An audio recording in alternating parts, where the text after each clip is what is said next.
Greetings and welcome to our Communication Perspectives, Episode 1, January 30th, 2026. This is part of a public speaking class taught at the University of the Virgin Islands, Albert A. Sheen campus, and this is a program that's part of the Department of Communication and Performing Arts, which sits inside of the College of Liberal Arts and Social Sciences here at the University of the Virgin Islands, the only historically Black college and university and land-grant institution in the Caribbean.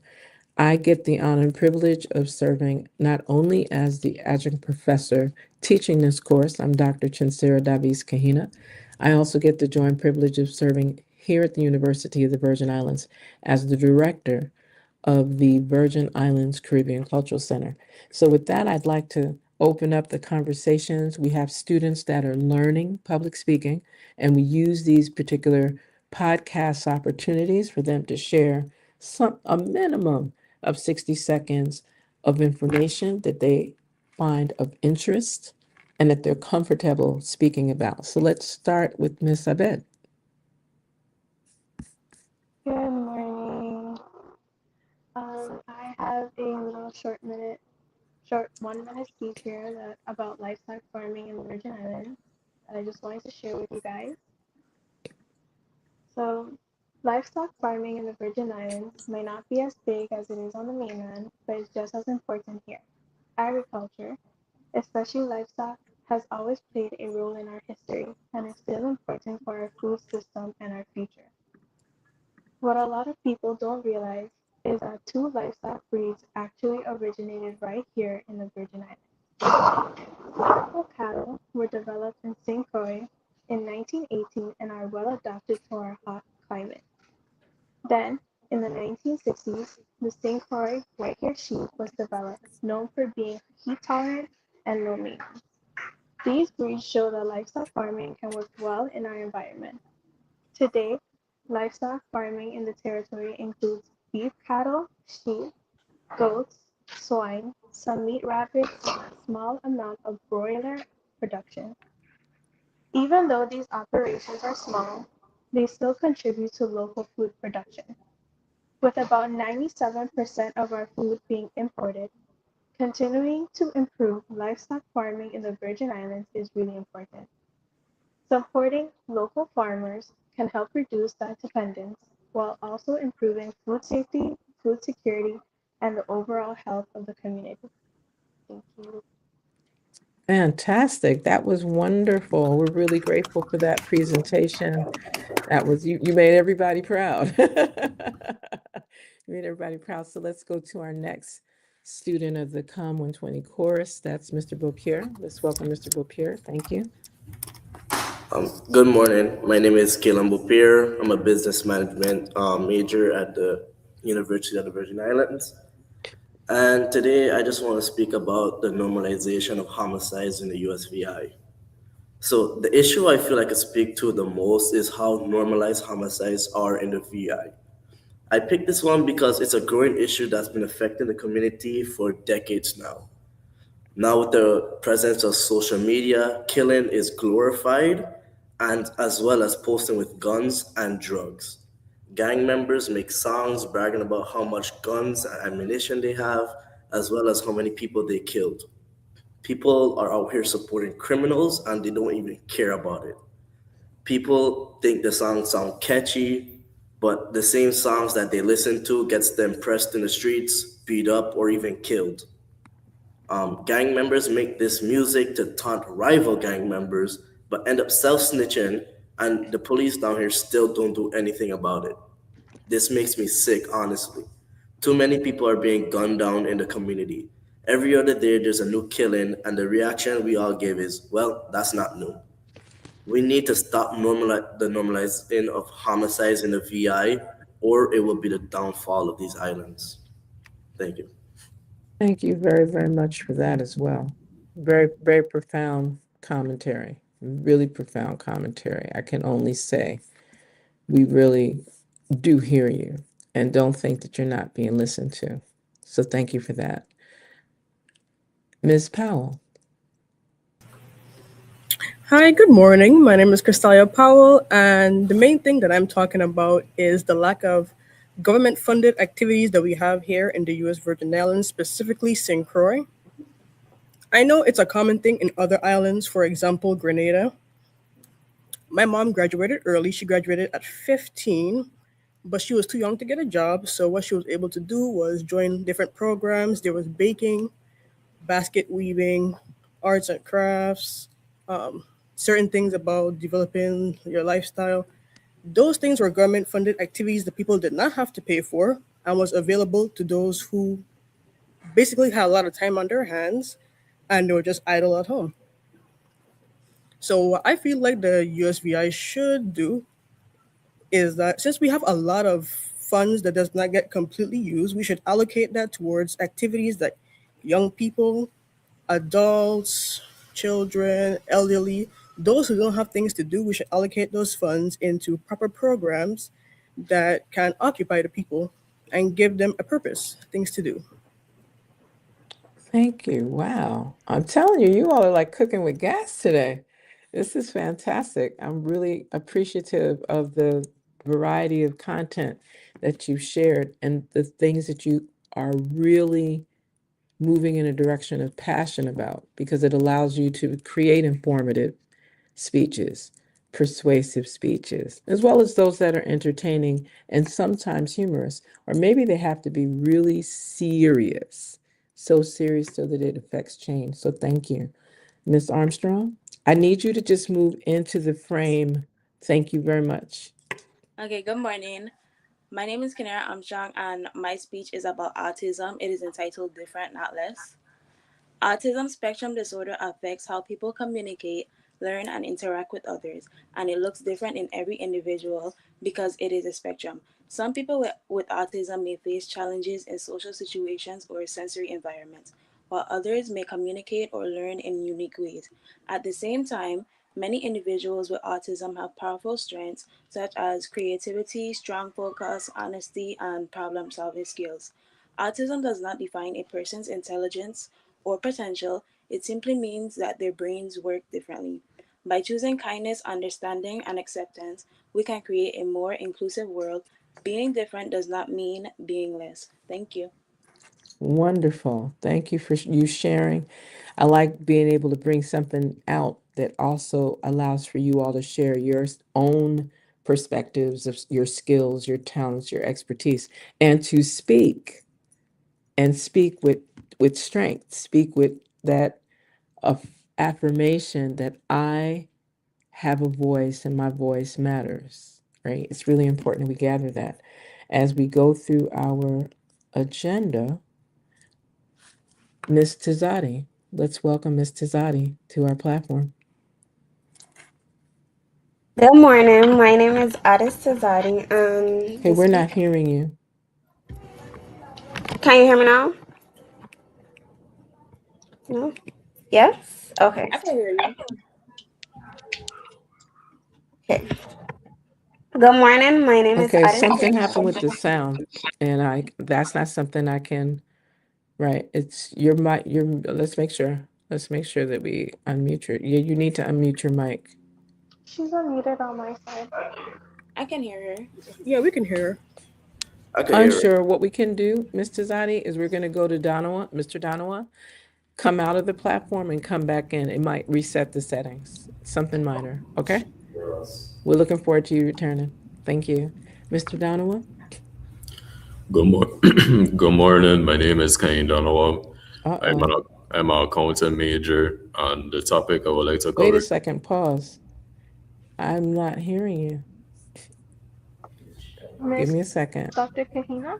Right, that has to come from your side. So let's be mindful. Mr. Beaupierre, could you speak so we can make sure we're not having a sound issue? Hello? I could hear everybody. Okay, something happened Yeah, we could on hear our him. side. Let's see what we've done. Sorry. Okay, give us a moment. Well, it looks as if we are having, let's try Miss Jackson. Can you hear me? Interesting. And Mr. Donowa, one more time. Hello. So what we're going to do, we're going to come out of here. So for the purposes of this particular portion, we're going to come out, we're going to probably create a new stream because we seem to be having a audio issue on our side because for some reason we're not hearing, we were able to hear Miss Abed, Mr. Beaupierre, Miss Powell, and Miss Armstrong, but once we went to Miss Tizadi, something happened with the sound. Would you all, oh, okay, so you all hear each other. I'm not hearing you. Okay, Yeah. give us a second.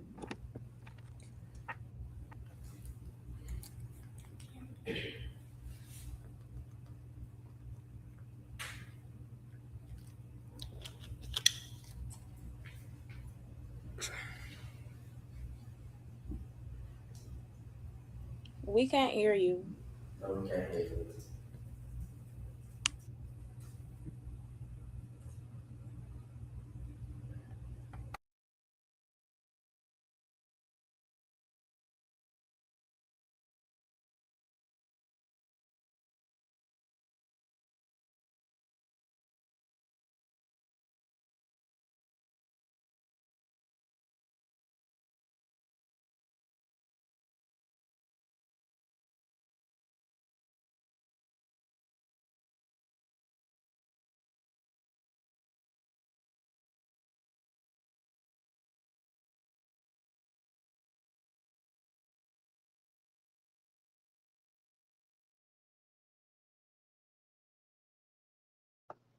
Dr. Kahina, can you hear us? No, I don't think she can hear anybody. I don't think she could hear us at all, and we can't hear her. Well, her mic mute now, but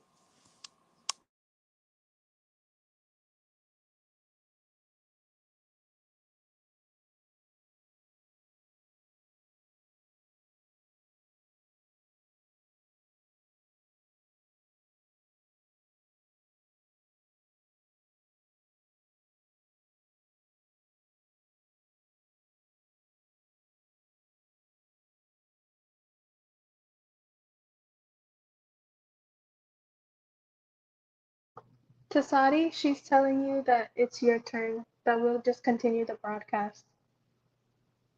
Oh, okay. Well, good morning. My name is Addis Tizadi, and my speech is titled Degrees of Pressure, Bringing Awareness to Mental Health on College Campuses. So usually when people talk about college, they tend to describe it as some of the best years of their life. Newfound freedom, new friends, big dreams. What's not talked about enough is how heavy college can sometimes feel. Behind all the classes, assignments, and just college life in general, many students are struggling to keep up. They're under immense amounts of pressure all the time. Pressure to get good grades, pressure to work while going to school, and pressure to have everything figured out. According to a study published in the Journal of American College Health, more than 80% of college students reported experiencing moderate to severe stress. That's a level so high that many students struggle to cope with daily academic, financial, and social demands, and yet many never seek help. The reality is, feeling overwhelmed, stressed, or burned out should never be normalized as just part of college. These are real mental health concerns affecting our ability to study, socialize, and even take care of ourselves. Students are exhausted, unmotivated, and overwhelmed, yet still expected to perform at our best. When our mental health is ignored, our grades, relationships, and overall well being suffer. So, how can we fix this? We need to take our mental health seriously. We need to start normalizing having those kinds of conversations and improve our access to support systems. There's one right here on campus. We also need to create and foster environments where students can feel safe asking for help. And most importantly, we need to start looking out for each other. Checking in or lending a listening ear or just being kind can make a bigger difference than we realize. College should be about and growth and not survival. No degree is worth sacrificing your mental health for. Thank you.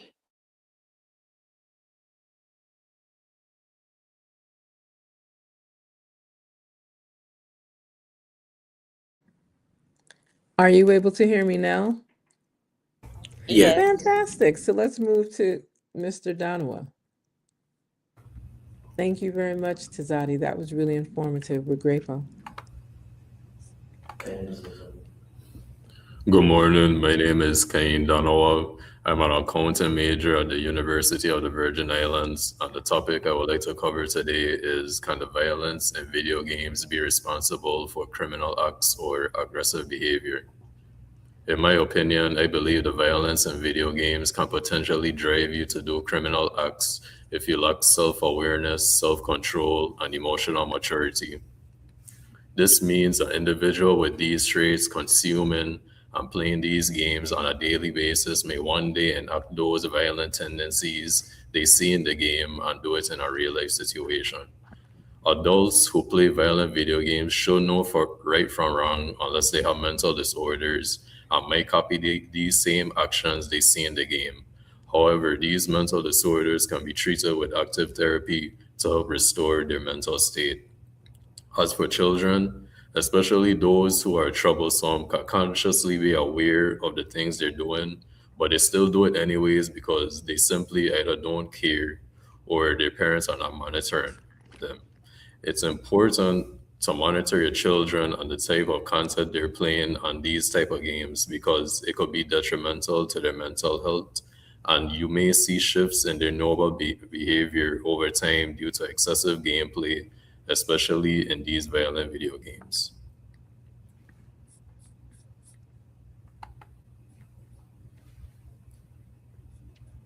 And let us thank you very much for those reflections. Thank you very much for sharing that.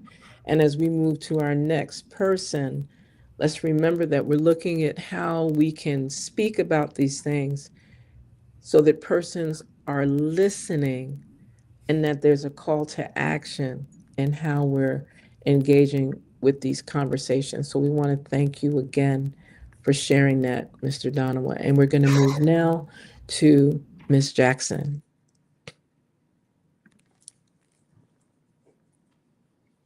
My name is Elijah, and I'm a business major. And my topic is lack of opportunities in the Virgin Islands.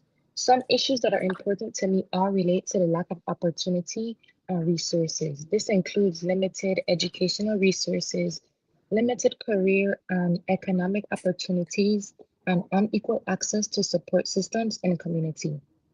These issues affect how people grow, succeed, and even decide whether to stay or to leave. I care about how limited access to education, funding, technology, and career opportunities affects our young people and small businesses. The Virgin Islands can improve by investing more in education, the youths, job training programs, and supporting local entrepreneurs and creating more internships and career pathways for us as young people. Providing better funding would help people build sustainable futures without feeling like they have to leave the Virgin Islands to succeed. The issue I'm most comfortable talking about in this public speaking is the limited career economic opportunities because it is something that many people experience here in the Virgin Islands. And I feel like talking about it openly can create awareness and lead to ideas for change. Thank you. And thank you as well. That was really well placed. And I feel that persons that are hearing you and are listening, you showed us how you shifted from nonverbal to verbal communication engagements. Your language was clear. And I'm saying this because each of you have your own voice style, your own passion. And that's what we're learning to do in here. So we're hoping that people will look at what you produced in January of 2026 and then look at what the improvements are, because there should be improvements. I'm expecting that in February when we create these live podcasts, March when we continue it, and definitely by April, you'll be running the renewed WVI radio station without a question. I can tell already, irrespective of what your majors are. We'll come back to that. So thank you again. And then And as we continue with our gathering of talking about perspectives and interesting public speaking themes, particularly the ones that are of interest to you, I think it's really important. Let's go to Angel. And yes, family, it says a number of names on here, but in class, we call Ruben Angel. So give thanks. And we're looking forward to hearing you. Good morning, everybody. My name is Ruben Christian, also known as Angel. And today's discussion, short commentary, my apologies, we'll be talking about the Juan F. Liu Hospital. Now, when we typically think about the Juan F. Liu Hospital, we mainly think about all the excessive workers that are inside the area, ranging from the many nurses that are working there to the service in general that the Juan F. Liu Hospital provides. Now, when most people think of going to the hospital, they think of aggravation from nurses because they're saying, okay, the doctor will be right with you, and they end up waiting a couple hours here and there. But I want to bring to attention a news article that TikToker Brian Loudon, who reports in the Virgin Islands, wrote. He explained that the workers inside the hospital produced a letter to the government of the Virgin Islands talking about a list of complaints, grievances, and other major issues that they are having behind the scenes. In which instances they have, quite literally, it's their only way of having a job in terms of being able to provide for their families, being able to live day-to-day life, and so on and so forth. So when we think about the Juan F. Liu Hospital and the people that are working there, it's not necessarily the people that you see their fault. We need to start looking at who's controlling them and who's controlling those people. So in short, it's not the nurses and the front desk people that work in Juan F. Liu that we need to be worried about. It's the leadership on top of them that we need to be worried about. And that is my presentation. Oh, I think that was on point. Thank you again. You all have a really clear way of sharing certain commentaries. So I'd like us, before we close, to just go around. Please share your name, what your major is at the University of the Virgin Islands. And we're going to go in the same order in which we started. Miss Abed? Hello, yes, my name is Manal Abed, and I'm pursuing a Bachelor's of Science in Animal Science and a Associate's of Applied Science and Agricultural Business. Thank you. Mr. Beaupierre? Good morning. My name is Kim Bubir. My major is business management, and I'm trying to do a minor in entrepreneurship. And it's not a try, you will complete because that's what you've affirmed. Thank you. Ms. Powell? Hi, good morning. My name is Cristalia Powell. I am trying to get a bachelor's in science because I'm going into nursing, specifically the pediatric side of nursing. Beautiful. Thank you for that. We're going to work on minimizing trying. Maybe we'll shift it to my aspiration is. How about that? Or something close to that. Or I am a aspiring student in. How about that? Okay. Shift. Yes, Ms. Armstrong. Morning, my name is Kinera Armstrong, and I am a business administration major. Thank you for sharing. Ms. Jackson? My name is Elaida Jackson, and my major is business administration. Fantastic. Mr. Donowa? Good morning. My name is Kane Donowa. I'm an accounting major and I'm pursuing a bachelor's in business administration. Thank you. And Angel? Good morning once again. My name is Ruben Christian, also known as Angel. And in the words of the great Master Yoda, it's do or do not. There is no try. Therefore, I am going to be pursuing a bachelor's in business administration with a focus of finance. Thank you. And Ms. Tazani? Good morning. My name is Addis Tazadi, and I am currently pursuing business administration, a bachelor's in business administration with concentration in finance.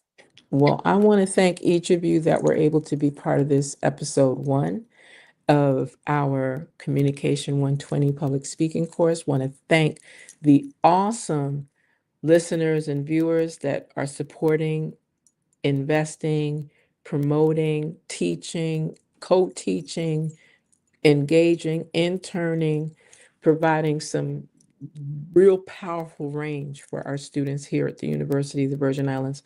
While this particular course is taught on the Albert A. Sheen campus on the cultural capital of the Virgin Islands, the Isle of St. Croix, we're really expanding this because it's one university. And we're looking forward to you supporting us in some of our future activities. So while I get ready to come off this live stream with our students, I think they deserve a round of applause. Wonderful articulation, wonderful clear points of interest. I think that you represent us really well. And just imagine they're going to get a chance to hone these skills. So look out for their final presentations in April. We look forward to having you join us. And again, you've been listening to a podcast made possible through the UVI Communication and Performing Arts programs, as well as with support from the Virgin Islands Caribbean Cultural Center, here at the only HBCU in the Caribbean and a land grant institution. So don't forget about VI AgriFest on President's Weekend in February. Definitely don't miss out on the relaunch of the VI CCC 365 here at the RT Park on February 13th. Until our next time, take care.